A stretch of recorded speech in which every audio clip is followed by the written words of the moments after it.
You're listening to Scary Sleep Stories presents The Dark Hours. Welcome, guys. I know a lot of you use these stories to fall asleep. So before you drift off like the video, subscribe if you're new, and comment what time it is right now. Let's see who's still awake and who's not alone tonight. Let's begin. I never thought a cheap motel could be the setting for the most terrifying night of my life.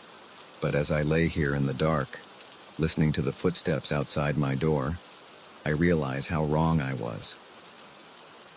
It all started when my car broke down on the outskirts of a small town I'd never heard of. The sun was setting, and I knew I needed to find a place to stay for the night. That's when I saw the flickering neon sign of the Pinewood Motel, its vacancy light a beacon of hope in the growing darkness. As I pulled into the parking lot, I couldn't shake the feeling that something was off. The place looked run down, with peeling paint and overgrown weeds pushing through cracks in the asphalt. But beggars can't be choosers, and I was desperate for a bed and a hot shower. The bell above the office door jangled as I stepped inside. The smell of stale cigarettes and musty carpets hit me like a wave. Behind the counter stood a man who looked like he'd seen better days. His greasy hair hung in limp strands around a face that seemed permanently set in a scowl. "Need a room?" I said, trying to sound more confident than I felt. The man's eyes roamed over me, lingering a bit too long for comfort. "Just you?" he asked, his voice rough as sandpaper. I nodded, suddenly wishing I wasn't alone. He handed me a key attached to a faded plastic tag. "Room 13, he said, the ghost of a smirk playing on his lips. "Lucky you." As I walked to my room, I couldn't shake the feeling of eyes on my back.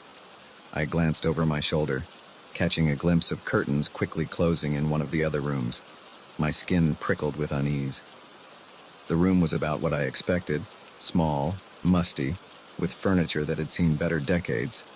But it was a place to sleep, and that's all I needed. I dropped my bag on the bed and headed for the shower, hoping the hot water would wash away the tension knotting my shoulders. The pipes groaned and sputtered before finally producing a weak stream of lukewarm water. As I was rinsing my hair, I could have sworn I heard the door to my room open and close. My heart leapt into my throat. I shut off the water and listened, hardly daring to breathe. Silence. Cautiously, I peeked out of the bathroom. The room was empty, exactly as I'd left it. I must have imagined it, I told myself, but I couldn't quite believe it. I quickly dried off and got dressed, unable to shake the feeling that I wasn't alone. As night fell, the motel came alive with strange sounds. Footsteps paced back and forth in the room above me. Voices murmured in the parking lot, too low to make out words but charged with an intensity that made me uneasy. Occasionally, I'd hear a thump or a muffled cry from somewhere nearby, setting my nerves on edge. I tried to distract myself by watching TV, but the ancient set only picked up 2 channels, both filled with static. I flipped through a dog-eared magazine left in the nightstand drawer, but the articles were outdated and uninteresting. Sleep seemed impossible, but I knew I needed to rest if I was going to deal with my car in the morning. Just as I was about to turn off the light, I heard a knock at my door. I froze, my hand halfway to the lamp switch. Who could it be at this hour? The knock came again, more insistent this time. "Hello?" I called out, my voice sounding small and scared in the quiet room.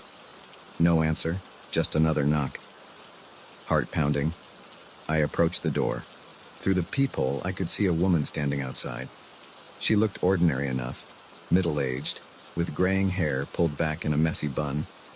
But there was something in her eyes, a wild, desperate look that made me hesitate.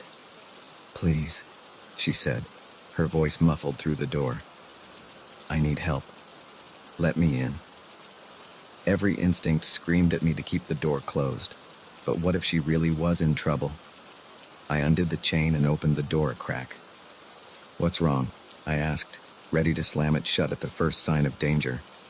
The woman's eyes darted around nervously. "They're coming," she whispered. "We have to get out of here, now." Before I could respond, she pushed past me into the room.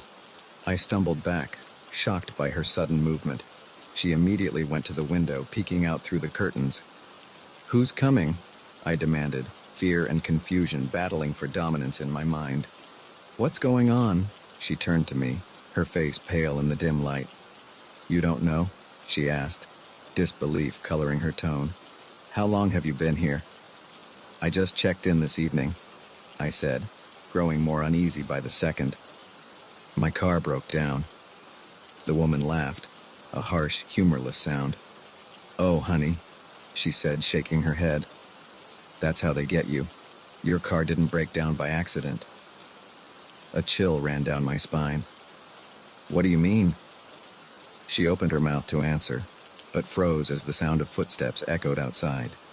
Heavy, deliberate steps that stopped right in front of my door.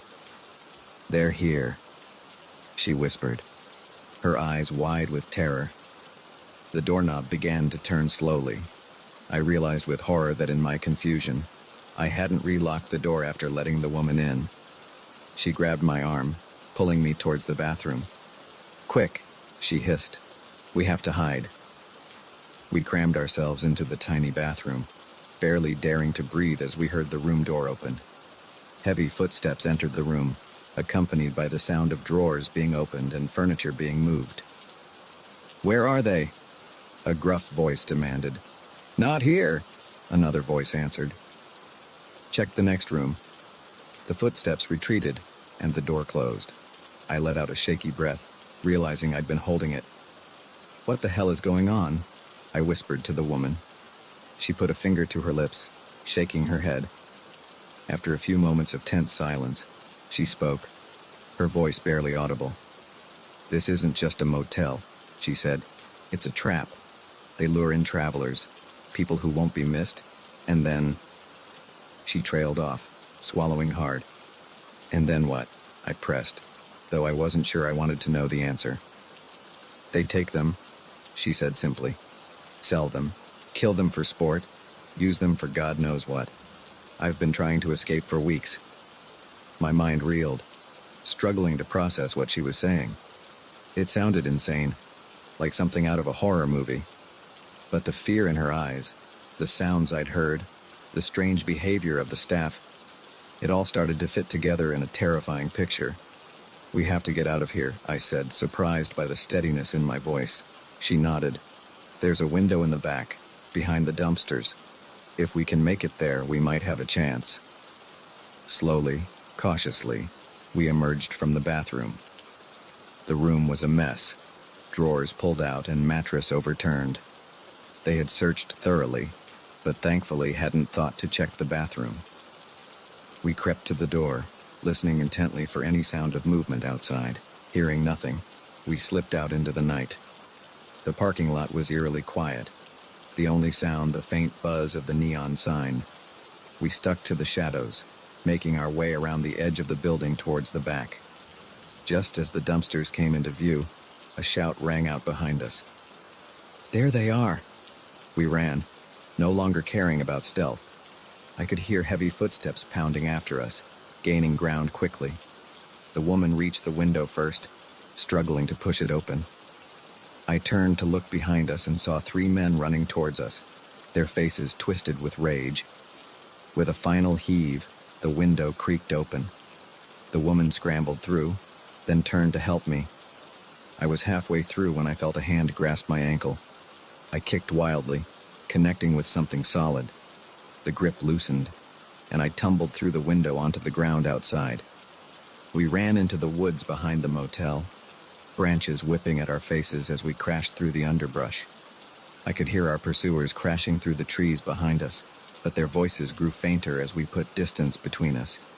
After what felt like hours, we finally stopped, gasping for breath.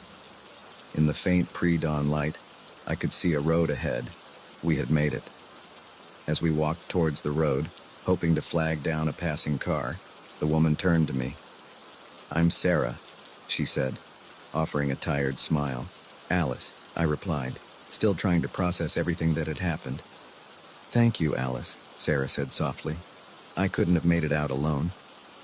I nodded, words failing me. As the sun began to rise, painting the sky in soft pinks and golds, I realized how close I had come to never seeing another dawn. The Pinewood Motel faded into the distance behind us, but I knew its horrors would haunt my dreams for years to come. The neon sign of Joe's Pizza flickered in the rearview mirror as I pulled away, the aroma of pepperoni and cheese filling my car. Little did I know that this routine delivery would lead me into a nightmare I never could have imagined. Sometimes, the most terrifying journeys begin with the most innocent of destinations. It was a slow Tuesday night, and I was grateful for the ping of the delivery app. Any extra cash was welcome, especially with rent coming due. The address was unfamiliar, somewhere on the outskirts of town where the streetlights grew sparse and the houses were few and far between.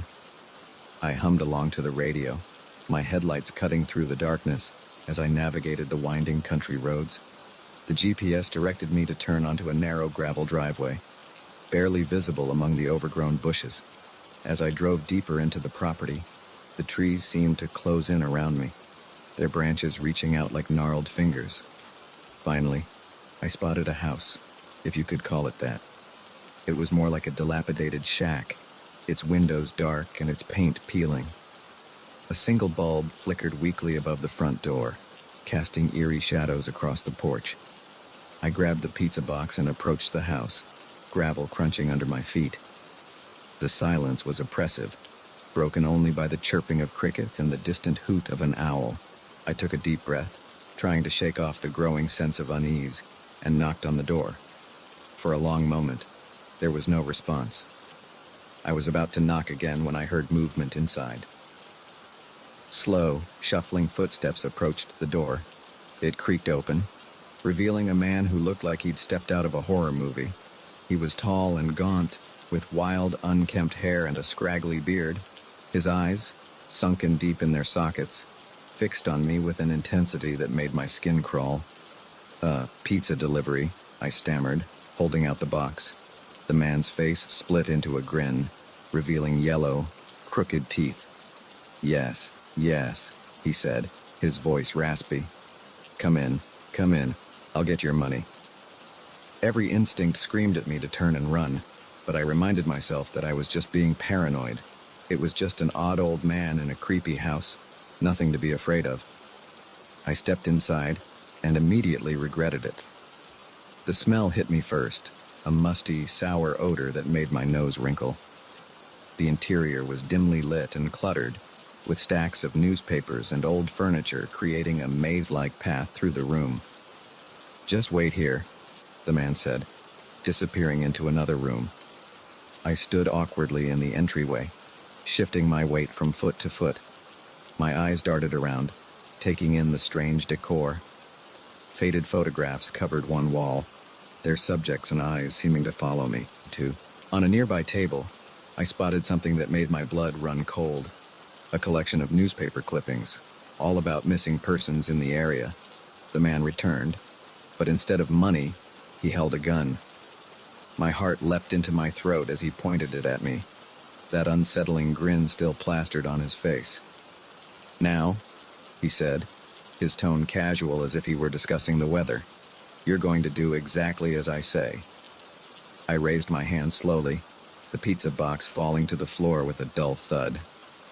Look, man, I said, trying to keep my voice steady. I don't want any trouble. Just take my wallet and let me go. He laughed, a harsh, grating sound. Oh, I don't want your money, boy. You're going to help me with something far more important. He gestured with the gun, directing me further into the house. I had no choice but to comply, my mind racing with possible escape routes. We passed through a kitchen that looked like it hadn't been cleaned in years, pots and pans piled high in the sink, before entering what appeared to be a study. The room was dominated by a large desk covered in papers and strange-looking devices. Bookshelves lined the walls, filled with old volumes and jars containing things I didn't want to examine too closely. Sit, the man commanded, pointing to a chair in the corner. I sat, my legs feeling like jelly. What do you want from me? I asked, hating how my voice quavered. The man's eyes gleamed with a manic light. You, my young friend, are going to help me get my revenge. You see, the owner of that pizza place you work for, Joe, he ruined my life. He launched into a long, rambling story about how Joe had supposedly cheated him out of his life savings, driven him to bankruptcy, and destroyed his family. With each word, his agitation grew, spittle flying from his lips as he gesticulated wildly with the gun. I listened in horror, realizing I was dealing with someone who had completely lost touch with reality. This wasn't just a robbery gone wrong. This was the lair of a madman with a grudge. So you see, he concluded, leaning in close enough that I could smell his rancid breath. Joe needs to pay, and you're going to help me make that happen. How? I asked, my mouth dry with fear. He grinned again, that terrible yellow grin. You're going to call him, tell him you've had car trouble and need him to come out here. And when he arrives, he made a slashing motion across his throat. I felt sick. This lunatic wanted me to lure my boss to his death. I can't do that, I stammered. Please, just let me go. I won't tell anyone about this, I swear. The man's face darkened. You don't have a choice, boy. You'll do as I say, or you'll never leave this house alive. He shoved a phone into my hands. With trembling fingers, I dialed Joe's number, praying he wouldn't answer. But after 3 rings, I heard his familiar voice. Hello? I swallowed hard, the man's gun pressed against my temple. Hey, Joe, it's Mike. I've had some car trouble out on Old Mill Road. Could you come give me a hand? There was a pause, and for a moment I thought Joe might refuse. But then he sighed. All right, Mike, I'll be there in about 20 minutes. Sit tight. The call ended, and the man snatched the phone away, cackling with glee. Excellent, excellent, he crowed. Now, we wait. The next 20 minutes were the longest of my life. The man paced back and forth, muttering to himself and occasionally stopping to peer out the window. I sat frozen in the chair, my mind racing. I knew I had to do something, but with the gun trained on me, any move seemed impossible. As the sound of an approaching car reached us, the man's excitement grew palpable. It's time, he hissed, grabbing my arm and yanking me to my feet. Remember, one wrong move and you're dead. He dragged me to the front door, positioning me so that I was visible but keeping himself hidden behind it. I heard car doors slam, then footsteps on the gravel. Mike, Joe's voice called out. You out here, kid? I opened my mouth, but no sound came out. The man jabbed the gun into my ribs, and I managed to croak, Over here, Joe. As Joe approached, I could see the confusion on his face. He was a good man, always fair to his employees. Whatever grudge this madman held against him, I knew it couldn't be justified. Just as Joe reached the porch, I made my decision. I couldn't let this happen. With a sudden burst of adrenaline, I shoved backwards, catching my captor off guard. We tumbled to the floor in a tangle of limbs, the gun skittering across the wooden planks. Run, Joe! I yelled, struggling to keep the man pinned down. Call the police! Joe, to his credit, reacted quickly. He scooped up the gun and trained it on the man, his hand steady despite the shock evident on his face. What the hell is going on here? He demanded. The man beneath me had gone still, all the fight seeming to drain out of him now that he was disarmed. He began to sob, great heaving cries that shook his entire body. The police arrived within minutes, alerted by Joe's call. As they led the man away in handcuffs, I sat on the porch steps, my legs too shaky to stand. Joe sat beside me, placing a comforting hand on my shoulder. You okay, kid? He asked, concern etching his features. I nodded, though I knew it would be a long time before I was truly okay. Yeah, I said. I don't think I'll be making any more deliveries for a while. Joe chuckled, a welcome sound after the night's horrors. I think you've earned a nice, long vacation and a raise. As we watched the police cars drive away, their red and blue lights fading into the distance, I felt a mix of relief and lingering fear. The night's events had shown me how quickly an ordinary situation could turn into a nightmare. But it had also shown me my own strength, a resilience I didn't know I possessed. I knew the memory of this night would stay with me, a reminder of the darkness that can lurk behind closed doors. But as the first light of dawn began to paint the sky, I also felt a glimmer of hope. I had faced my worst fear and survived. Whatever came next, I knew I could handle it. The pizza, forgotten on the floor of that horrible house, had long since gone cold. But as Joe and I drove back to town, I found I had never been more grateful for a ruined delivery in my life.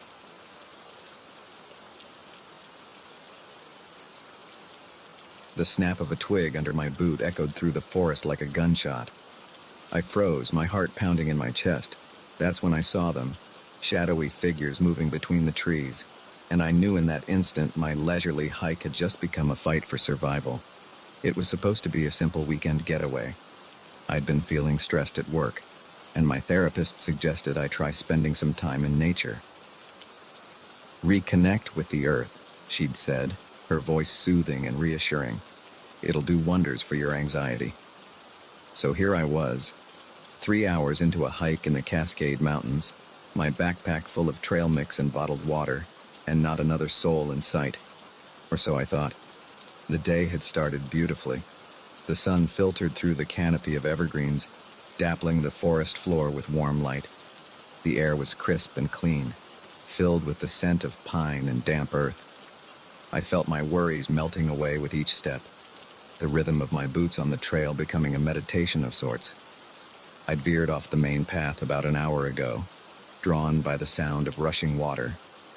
I found a pristine stream, its clear water bubbling over smooth rocks. I stopped to refill my water bottle, marveling at how clean and fresh it tasted compared to the tap water back home. That's when I heard it, voices carried on the wind, too faint to make out words, but clearly human. I felt a twinge of disappointment. I'd been enjoying the solitude, but I reminded myself that other hikers had just as much right to be here as I did. I shouldered my pack and started walking again, figuring I'd either catch up to the group ahead or they'd move on and I'd have the trail to myself again. But as I rounded a bend, I saw something that made me stop dead in my tracks. In a small clearing just off the trail, I saw a group of men. They weren't hikers. They wore dark clothes, and even from this distance, I could see they were armed. Surrounding them were crates, dozens of them. One was open, and I could see packages wrapped in brown paper inside. My brain struggled to process what I was seeing. This deep in the woods, this far from any road. It had to be something illegal. Drugs, maybe, or weapons. My pulse quickened as I realized I was witnessing something I definitely wasn't supposed to see. I took a step backward, intending to quietly retrace my steps and get as far away from here as possible. That's when I stepped on the twig, the crack seeming to echo through the entire forest. The men's heads snapped in my direction. For a moment, we all froze, locked in a tableau of mutual surprise. Then, one of them shouted, and they started moving towards me. I didn't wait to see what would happen next. I turned and ran, crashing through the underbrush with no regard for the trail or direction. All that mattered was putting distance between me and those men. I could hear them behind me, their shouts growing fainter as I ran but never disappearing entirely. My lungs burned, and branches whipped at my face, but terror kept me moving. I don't know how long I ran. It could have been minutes or hours. Time seemed to lose all meaning in the green blur of the forest. Finally, when my legs felt like they were about to give out, I spotted a dense thicket of bushes. Without thinking, I dove in, ignoring the thorns that scraped my arms and face. I lay there, trying to quiet my ragged breathing, straining my ears for any sound of pursuit. For a long while, all I could hear was the pounding of my own heart. Then, distantly, I heard voices again.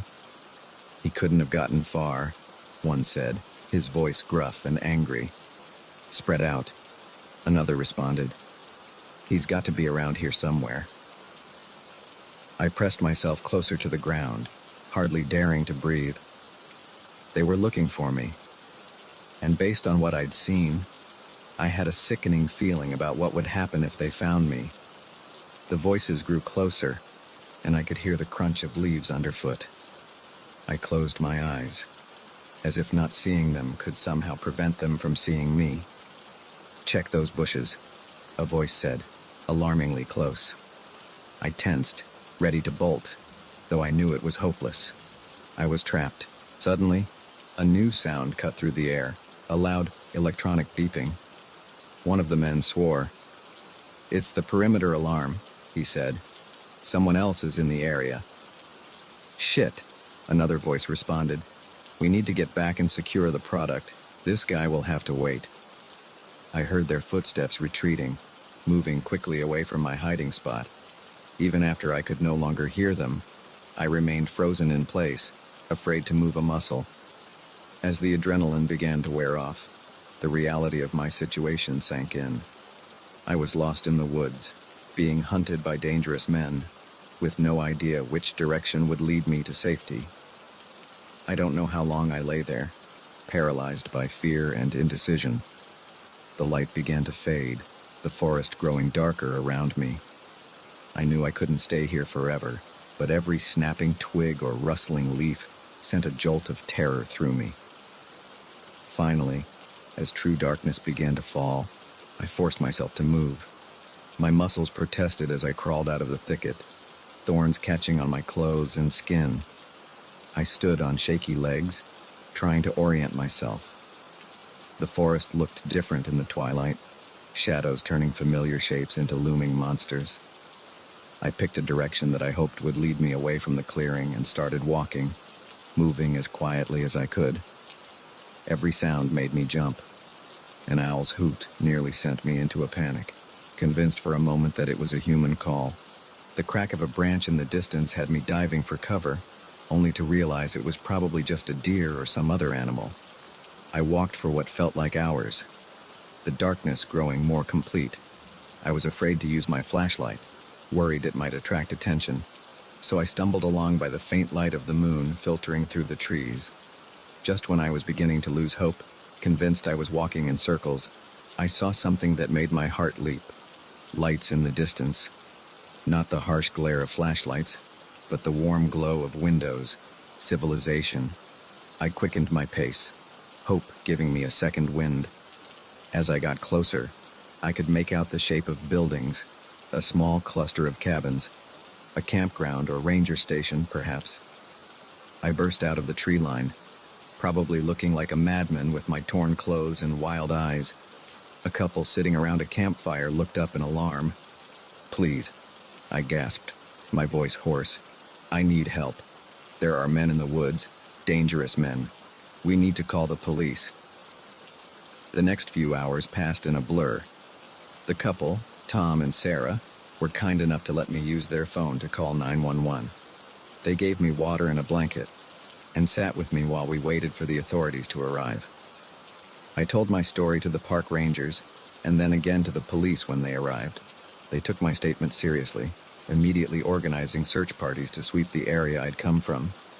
As the sun began to rise, painting the sky in brilliant pinks and oranges, a police officer approached me.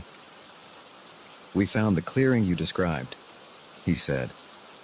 "There was evidence of recent activity, but whoever was there is long gone now. We'll keep investigating. But it looks like you stumbled onto a major drug operation." I nodded, too exhausted to feel much beyond a dull relief. The officer assured me they would need to ask more questions later, but for now, I was free to go. Tom and Sarah offered to drive me back to my car, an act of kindness I'll never forget. As we drove down the winding mountain road, I stared out the window at the peaceful forest. It looked so different in the morning light. Beautiful, serene, hiding no darker purpose. But I knew the truth now. I had seen the darkness that could lurk in even the most picturesque places. I knew it would be a long time before I could look at a forest the same way again. My therapist had suggested nature as a cure for my anxiety, but instead, It had given me a whole new set of fears. Yet as we drove further from the mountains, I felt a strange sense of strength growing within me. I had faced true danger and survived. Whatever challenges lay ahead in my normal life, I knew I could face them. The weekend getaway hadn't gone as planned, but as I finally reached my car and began the long drive home, I realized it had changed me in ways I never could have anticipated. The forest had shown me both the darkest and brightest aspects of human nature, the dangerous men who had hunted me, and the kind strangers who had taken me in. As the mountains receded in my rearview mirror, I made a silent promise to myself. I would not let this experience break me. Instead, I would use it as a reminder of my own resilience. The woods may have held danger, but they had also shown me my own strength, and that, I realized, was the greatest gift of all.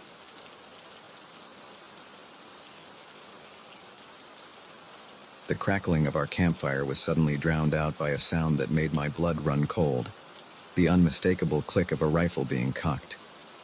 As I turned, I saw them emerge from the shadows, their eyes glinting with malice. In that moment, I realized our family camping trip had just become a fight for survival. It was supposed to be a perfect getaway. My wife, Sarah, and I had been planning this trip for months.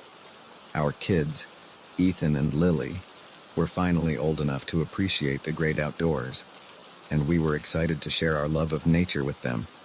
We'd chosen a remote spot in the Adirondacks, far from the crowded campgrounds and tourist traps. "It'll be an adventure," I told the kids, not realizing how prophetic those words would become.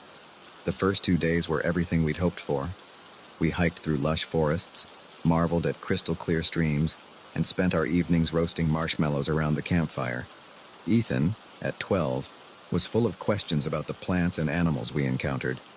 9-year-old Lily delighted in collecting pretty rocks and leaves. Sarah and I exchanged contented smiles, feeling like we'd made the right choice in unplugging from the world for a while. On the third day, we decided to venture further into the wilderness. I'd spotted a beautiful valley on our map, about a day's hike from our campsite. We packed enough supplies for an overnight stay, planning to camp in the valley before heading back the next day. The hike was challenging but rewarding. The kids complained a bit about the distance, but their grumbles turned to exclamations of wonder when we reached our destination. The valley was a picturesque paradise, with a small lake surrounded by towering pines and rocky outcroppings. We set up camp near the lake, and I took Ethan fishing while Sarah and Lily looked for wildflowers. As the sun began to set, we gathered around our campfire, tired but happy. That's when everything changed. The first sign that something was wrong was a rustling in the bushes, too heavy to be a small animal. I saw Sarah tense up, her eyes scanning the tree line.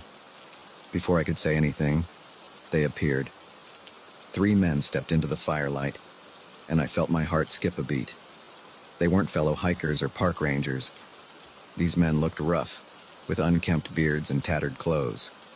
But it was their eyes that truly frightened me, cold and hard, filled with a hostility that made my skin crawl. Well, well, the tallest one drawled, his lips curling into a sneer. "Looks like we've got some city folk trespassing on our territory." I stood up slowly, trying to position myself between the men and my family. "We didn't realize this area was off limits," I said, fighting to keep my voice steady. "We'll pack up and leave first thing in the morning." The man laughed, a harsh sound that echoed across the valley. "Oh, I don't think so. See, you've wandered into our neck of the woods, and we don't take kindly to outsiders." That's when I heard the click of the rifle and saw the glint of the barrel in the firelight.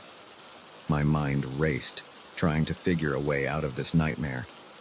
Sarah had pulled the kids close to her, her face pale with fear. "Look," I said, holding my hands up in a placating gesture. "We don't want any trouble. We have some money, camping gear. It's all yours. Just let us go." The man with the rifle stepped forward, his eyes narrowing. "It ain't about the money," he growled. "This is our land, has been for generations, and we've got ways of dealing with trespassers." A chill ran down my spine at his words. I realized with growing horror that these men had no intention of letting us leave. They were toying with us, like cats playing with mice before the kill. In that moment, some primal instinct took over. "Run!" I shouted, grabbing the nearest thing I could use as a weapon, a burning log from the fire. I hurled it at the men, the sparks flying as it hit the one with the rifle. Chaos erupted. Sarah scooped up Lily and bolted for the trees, Ethan right behind her. I heard the crack of the rifle, the bullet whizzing past my ear as I dove to the side.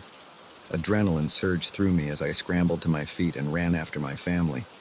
We plunged into the dark forest, branches whipping at our faces as we fled.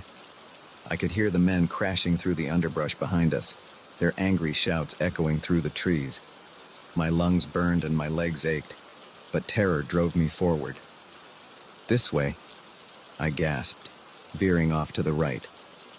I had a vague idea of the terrain from our hike earlier, and I was desperately trying to lead us towards rougher ground where we might lose our pursuers.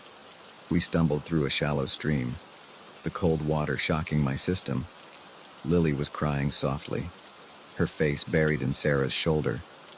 Ethan's breath came in ragged gasps, but he kept pace, his face set with determination. The sound of pursuit seemed to fade slightly, and I dared to hope we might be gaining some distance. But then I heard a yelp behind me, and turned to see Ethan sprawled on the ground, clutching his ankle. "I tripped," he whimpered, trying to stand but collapsing again with a grimace of pain. My heart sank. We couldn't leave him, but staying put wasn't an option. I could hear the men getting closer again, their voices carrying through the night air. "I'll carry him," I said to Sarah. "You take Lily and keep going. There's a ravine about a half-mile ahead. Hide there and wait for us." Sarah's eyes widened with fear. "John, no, we can't split up." "We don't have a choice," I insisted, already lifting Ethan onto my back. "Go, we'll be right behind you." With one last anguished look, Sarah turned and ran, Lily clinging to her like a lifeline. I adjusted Ethan's weight and set off as fast as I could manage, my son's arms wrapped tightly around my neck. We hadn't gone far when I heard a shout much too close for comfort. "There they are!" A bullet splintered the trunk of a tree just inches from my head. I ducked and weaved, my heart pounding so hard I thought it might burst from my chest. Ethan buried his face in my shoulder, his body shaking with silent sobs. I spotted a dense thicket of bushes and made a split-second decision. "Hold on tight," I whispered to Ethan, then plunged into the undergrowth. The thorns tore at my clothes and skin, but I pressed on, burrowing as deep into the thicket as I could.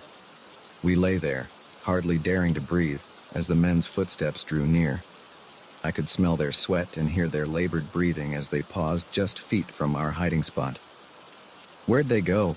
one of them growled. "They can't have gotten far," another replied. The boy was limping. My arms tightened around Ethan, silently willing him to stay quiet. For what felt like an eternity, we remained frozen, every snapping twig or rustling leaf sending a jolt of terror through me. Finally, mercifully, the men moved on, their voices fading into the distance. I waited several more minutes before cautiously emerging from our thorny sanctuary. "You okay, buddy?" I asked Ethan, brushing leaves from his hair. He nodded bravely, though I could see the fear in his eyes. "Dad, who are those men? Why are they chasing us?" I wish I had a good answer for him. "I don't know, son," I said honestly. "But we're going to be okay. We just need to find Mom and Lily, then we'll get out of here." We set off again, moving as quietly as we could through the dark forest. Every shadow seemed to hide a threat, every sound a potential danger. But gradually, I began to recognize landmarks from our earlier hike. We were getting close to the ravine where I'd told Sarah to hide. As we approached, I heard a faint whisper. "John? Ethan?" Relief flooded through me as Sarah and Lily emerged from behind a large boulder. We embraced fiercely, all of us shaking with a mixture of fear and gratitude at being reunited. But we couldn't afford to relax yet. Those men were still out there, and we were lost in the wilderness with no supplies and an injured child. We needed a plan. There's a ranger station about 10 miles from here, I said, trying to recall the details of our map. If we can make it there, we'll be safe. It was a daunting journey, especially in our condition, but as I looked at my family, tired, scared, but alive and together, I knew we had no choice. We had to try. As the first light of dawn began to filter through the trees, we set off. The forest that had seemed so welcoming just days ago now felt oppressive and dangerous, but with each step, we were moving closer to safety and further from the nightmare behind us. I didn't know if we'd make it. I didn't know if those men were still hunting us or what would happen if they caught up. But I did know one thing. I would do whatever it took to protect my family. We had survived the night against all odds, and somehow, some way, we would survive this too. As we walked, I realized that this ordeal had changed us all. The carefree family that had arrived in these woods was gone. In its place was something stronger, forged in the crucible of fear and desperation. Whatever happened, we would face it together. And so we pressed on, into the unknown, clinging to hope and to each other.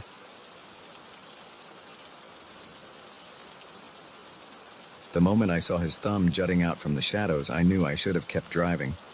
But something, pity, curiosity, or just plain stupidity, made me slow down. Little did I know, I was about to pick up a nightmare. It had been a long day on the road. I was on my way back from a business trip, the monotony of the highway broken only by the occasional flicker of headlights from oncoming traffic. The radio kept me company, playing a mix of old rock songs and late-night talk shows. As I rounded a bend, my headlights caught a solitary figure standing on the shoulder. He was tall and thin, with a backpack slung over one shoulder. His thumb was outstretched, the universal sign of a hitchhiker. I'd passed dozens of hitchhikers in my life without a second thought, but something about this one made me pause. Maybe it was the lateness of the hour, or the fact that we were miles from anywhere. Whatever the reason, I found myself easing onto the shoulder, gravel crunching under my tires as I came to a stop. The man approached my passenger window, and I rolled it down a crack. Up close, he looked to be in his mid-30s, with a scruffy beard and intense eyes that seemed to bore right through me. "Where you headed?" I asked, trying to sound casual despite the unease creeping up my spine. "Just up the road a ways," he replied, his voice surprisingly soft. "My car broke down a few miles back. Just need to get to the next town." I hesitated for a moment, my hand hovering over the door lock. Every instinct told me to drive away, to leave this stranger in my rearview mirror. But the rational part of my brain argued that I was being paranoid. He was just a guy down on his luck, right? "Hop in," I said, unlocking the door. He slid into the passenger seat, his backpack nestled between his feet. As we pulled back onto the highway, I caught a whiff of cigarette smoke and something else I couldn't quite place. "I'm John," I said, more to break the silence than out of any real desire to chat. "Mike," he replied, his eyes fixed on the road ahead. We drove in silence for a while, the only sound the hum of the engine and the occasional static from the radio. I kept sneaking glances at Mike, trying to get a read on him. His hands were clasped tightly in his lap, his knuckles white with tension. "So, what happened to your car?" I asked, hoping to ease the tension. Mike shrugged. "Engine trouble. Been having problems with it for a while now." "That's tough," I sympathized. "At least you'll be able to get it looked at in the next town." He nodded but didn't respond. The silence stretched on, growing more uncomfortable by the minute. As we passed a sign indicating the next town was still 30 miles away, Mike suddenly spoke up. "Mind if we take a little detour? There's a rest stop coming up. I could use a bathroom break." I hesitated. The idea of stopping in the middle of nowhere with this stranger didn't sit well with me, but refusing seemed paranoid and rude. "Sure," I said, trying to keep my voice neutral. I could use some coffee anyway. We pulled into the rest stop a few minutes later. It was deserted, the vending machines and restrooms islands of light in the darkness. As Mike got out of the car, I noticed him grab his backpack. Something about the way he clutched it made my skin prickle. "I'll just be a minute," he said, heading towards the restrooms. I watched him go, then got out to stretch my legs. The night air was cool, a welcome change from the stuffiness of the car. I walked over to the vending machines, fishing some change out of my pocket for a coffee. As I waited for my drink, I couldn't shake the feeling that something was off. Mike had been gone for a while now, too long for a simple bathroom break. I glanced towards the restrooms, half expecting to see him emerging, but there was no sign of him. Curiosity and unease warred within me. Part of me wanted to get in the car and drive away, leaving whatever was going on far behind. But another part, the part that had made me stop in the first place, wouldn't let me leave without knowing. I approached the restroom cautiously, my footsteps echoing in the quiet night. "Mike?" I called out. "Oh, everything okay in there?" No response. I pushed open the door, the hinges creaking ominously. The fluorescent lights flickered, casting strange shadows. The stalls were empty. Mike was gone. My heart began to race. Had he run off? But why? And where to? In the middle of nowhere. That's when I saw it. A small piece of paper tucked under the soap dispenser. With trembling fingers, I unfolded it. "I'm sorry," it read in hasty scrawl. "They're after me. I had to use you as cover. Check your trunk." Ice flooded my veins. I sprinted back to my car, fumbling with the keys. The trunk popped open, and I recoiled at what I saw. Bundles of cash, stacks and stacks of it. And underneath, a gun. My mind reeled. What had I gotten myself into? Who was Mike, really, and who was after him? The sound of approaching engines snapped me back to reality. Headlights appeared on the horizon, growing rapidly closer. Without thinking, I slammed the trunk shut and jumped into the driver's seat. My tires squealed as I peeled out of the rest stop, my heart pounding in my ears. In my rearview mirror, I saw two black SUVs pull into the rest stop. They paused only momentarily before resuming their pursuit. I pressed the accelerator to the floor, the engine roaring as I pushed it to its limits. The speedometer crept past 90, then 100, but the SUVs kept pace. My knuckles were white on the steering wheel as I weaved through traffic, narrowly avoiding collisions. Questions raced through my mind. Was Mike some kind of criminal? A thief? Or was he running from something more sinister? And what would happen to me if these people caught up? I took an exit ramp at the last second, hoping to lose my pursuers, but they were relentless, matching my every move. I found myself on a winding back road, trees looming on either side. The SUVs were gaining, their headlights filling my mirrors. Suddenly, a figure appeared in the road ahead. I slammed on the brakes, the car fishtailing as I fought for control. As I skidded to a stop, I realized with a jolt that it was Mike. He ran to the car, yanking open the passenger door. "Drive," he yelled, jumping in. I hesitated for a split second, but the sound of screeching tires behind us made the decision for me. I floored it, the tires spinning on the asphalt before finding purchase. "What the hell is going on?" I demanded, my voice shaking with fear and adrenaline. Mike was rummaging in his backpack. He pulled out another gun, checking it with practiced ease. "I'm CIA," he said, his eyes scanning the road behind us. "Deep cover. Those guys back there, they're not the good guys." My mind struggled to process this information. "The money in my trunk?" "Evidence," he replied grimly. "Enough to bring down a major criminal organization, but they found out I was onto them. Been running ever since." The SUVs were closing in again. I heard the crack of gunfire, and my rear window exploded in a shower of glass. Mike leaned out the window, returning fire. "There's a safe house about 10 miles from here," Mike shouted over the noise. "If we can make it there, we'll be okay." I nodded, too focused on driving to form words. We careened around corners, the car's suspension groaning in protest. The gunfire was constant now, bullets pinging off the metal around us. As we rounded a bend, I saw Salvation, a bridge spanning a deep ravine. On the other side, barely visible in the darkness, was a cluster of buildings. The safe house. "Almost there," Mike yelled. "Don't stop for anything." We were halfway across the bridge when I heard a massive explosion behind us. In the rearview mirror, I saw one of the SUVs flip, engulfed in flames. The other swerved to avoid it, crashing into the guardrail. We made it across, skidding to a stop in front of a nondescript building. Mike was out of the car in an instant, shouting something I couldn't make out. Armed men emerged from the building, quickly surrounding us. As the adrenaline began to fade, the reality of what had just happened hit me like a truck. I sat there, hands still gripping the steering wheel, as Mike talked urgently with the other agents.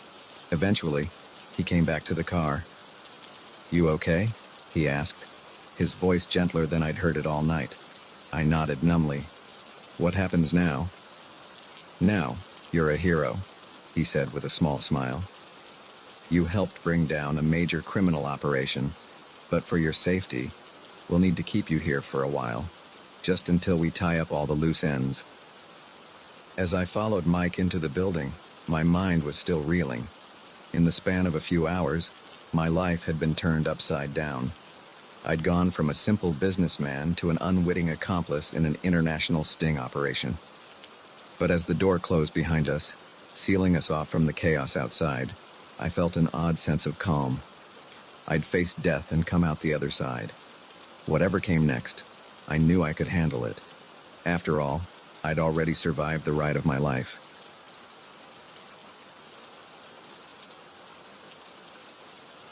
The moment I saw that blue minivan cruise past my house for the third time, I knew something was terribly wrong. What I didn't know was that my quest for a second-hand stroller would lead me into a nightmarish game of cat and mouse. It all started innocently enough. I'd recently given birth to my daughter, Emma, and like many new parents, I was feeling the financial pinch. Diapers, formula, and all the other baby essentials were eating into our budget faster than I'd anticipated. So when I needed a stroller, I turned to Craigslist, hoping to score a good deal on a gently used model. After scrolling through countless listings, I found what seemed perfect, a high-end stroller in great condition for a fraction of the retail price. The seller, Susan, lived just a few neighborhoods over. We arranged to meet at her apartment the next day. Susan's place was in a part of town I didn't know well. The buildings were older, a bit run down, but I reminded myself not to judge. As I climbed the creaky stairs to her third-floor apartment, I hugged Emma closer to my chest, suddenly feeling a bit uneasy.